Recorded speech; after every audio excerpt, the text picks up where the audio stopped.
निखिल प्रपंच आदर्श भूत अत्युत्कृष्ट परिपालना व्यवस्था सिद्ध्यर्थम तदर्थम अस्मिन् संसद भवने योग्य निर्णय करणार्थम निर्णीतानां कार्याणां सकल प्रतिबद्धता। ये हिंदुस्तान की नई संसद है।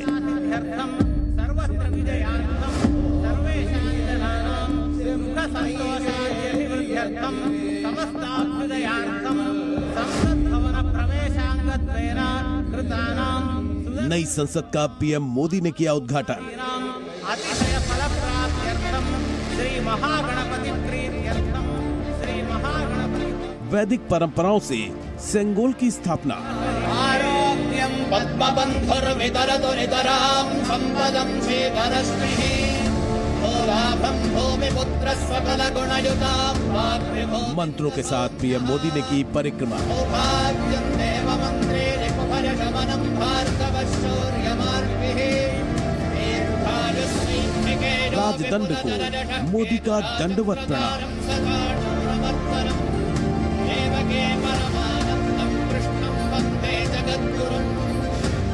हिंदुस्तान की गौरव गाथा में आज एक नए अध्याय की शुरुआत हो चुकी है। 75 वर्षों के बाद आजाद हिंदुस्तान को नई संसद मिल गई।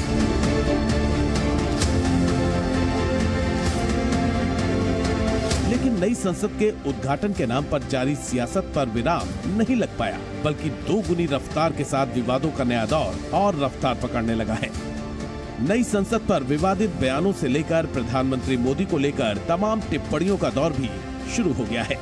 कोई ट्वीट करके निशाना साध रहा है तो कोई बयानों के जरिए हमला बोल रहा है। इसी कड़ी में कांग्रेस नेता जयराम रमेश ने ट्वीट करते हुए पीएम मोदी पर निशाना साधा। जयराम रमेश ने बाकायदा मुद्दों को सिलसिलेवार ढंग से पेश किया। कांग्रेस ने पीएम मोदी पर निशाना साधते हुए कहा कि 28 मई 1964 को नेहरू का अंतिम संस्कार किया गया था। 28 मई 1883 को सावरकर का जन्म हुआ था। सावरकर की विचारधारा महात्मा गांधी की हत्या का कारण बनी। राष्ट्रपति को संसद भवन के उद्घाटन की इजाजत नहीं दी गई। प्रधानमंत्री को संसदीय प्रक्रियाओं से नफरत है। तथ्यों को डिस्टोरियंस द्वारा तोड़ मरोड़ कर पेश करना।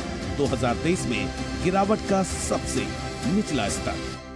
जब संविधान बनाने वाले सदन का उद्घाटन हो रहा था, काश सब कुछ यही होता, हम लोग भी होते और महामहिम राष्ट्रपति और उपराष्ट्रपति भी होते। ऐसे ऐतिहासिक क्षण में एक आत्ममुग्ध प्रधानमंत्री ने देश के राष्ट्रपति, शायद वो आदिवासी महिला थी, उनका अपमान होने। कांग्रेस बीते लंबे समय से इसी मुद्दे पर पीएम मोदी को घेरने का प्रयास कर रही है, लेकिन नई संसद के उद्घाटन का कार्यक्रम अपने तय समय और तय कार्यक्रम के मुताबिक हो चुका है। इधर नीतीश कुमार की पार्टी ने नई संसद पर निशाना साधा। जेडीयू नेता नीरज कुमार ने नई संसद के उद्घाटन कार्यक्रम को तानाशाही का नाम देते हुए कलंक का इतिहास बता दिया।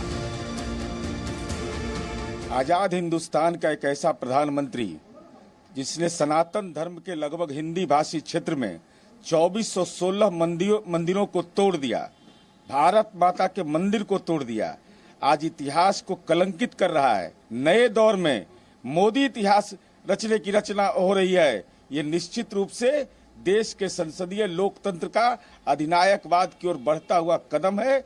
देखिए, इससे ज्यादा दुर्भाग्य क्या हो सकता है। उनको इतनी भी बुद्धि नहीं है। अरे ये नया संसद भवन जो बना है, ये जनता के पैसे से बना है और इसमें सभी दलों के लोग, भले आज उन्होंने बहिष्कार किया हो, लेकिन कल सदन की कार्रवाई तो वहीं चलने वाली है। क्या राष्ट्रीय जनता दल ने तय कर लिया है कि उनके सदस्य परमानेंट बहिष्कार करेंगे? इधर समाजवादी पार्टी के नेता स्वामी प्रसाद मौर्य ने एक बार फिर से नई संसद के उद्घाटन कार्यक्रम को जातिवाद से जोड़ दिया। स्वामी प्रसाद मौर्य ने ट्वीट करके लिखा कि सिर्फ दक्षिण के ब्राह्मण गुरुओं को बुलाना दुर्भाग्यपूर्ण है। सभी धर्म गुरुओं को आमंत्रित किया जाना चाहिए था। बीजेपी ने घृणित सोच दिखाते हुए ब्राह्मणवाद को स्थापित करने का प्रयास किया है। संविधान के विरोध में तंत्र निरपेक्ष भावना से हटकर जो एक धर्म विशेष के लोगों को महिमा मंडित करने का काम कर रही है, इससे लगता है कि वो न केवल राजनीति की ओर बढ़ रही है, बल्कि ब्राह्मणवाद की ओर भी बढ़ रही है। बीजेपी ने नई संसद के नाम पर हो रही सियासत की निंदा करते हुए कहा कि आज पूरे देश के लिए गर्व का दिन है, लेकिन कांग्रेस समेत तमाम विपक्षी दल इस दिन भी विरोध की सियासत कर रहे हैं। किसी को अपनी कोई राजनीतिक हसरतों की नाकामी देखनी है तो उसके मौके और भी आते रहेंगे। आज के इस अवसर पर जब 140 करोड़ जनता के भावनाओं का प्रतीक लोकतंत्र का यह मंदिर नया स्वरूप ले रहा है, तो मुझे लगता है आज इस प्रकार के बयानों से बचना चाहिए। नई संसद को लेकर शर्मनाक बयानों का दौर भी शुरू हो गया है। लालू प्रसाद यादव की आरजेडी ने विवादित ट्वीट किया। आरजेडी ने अपने ट्विटर हैंडल से ताबूत के साथ नई संसद की फोटो ट्वीट करते हुए लिखा कि ये क्या है। दुर्भाग्यपूर्ण है। मैंने कहा ना, आज ताबूत से कर रहे हैं ये। क्या पहली वाली पार्लियामेंट को शून्य से जीरो से किया था क्या? पहले भी तो हम जीरो में बैठे हुए थे। तो ऐसी दुर्भावना तरीके की बातें पहली बार ऐसा दिखाई दे रहा है, और बल्कि मानसिकता इनकी खत्म हो चुकी है, खराब हो चुकी है। खाली मोदी 2024 में भारी भरकम बहुमत से आ रहे हैं, ये उसी का विरोध है और कोई विरोध नहीं है। AIMIM के प्रमुख ओवैसी ने भी संसद के कार्यक्रम को लेकर बयान जारी किया।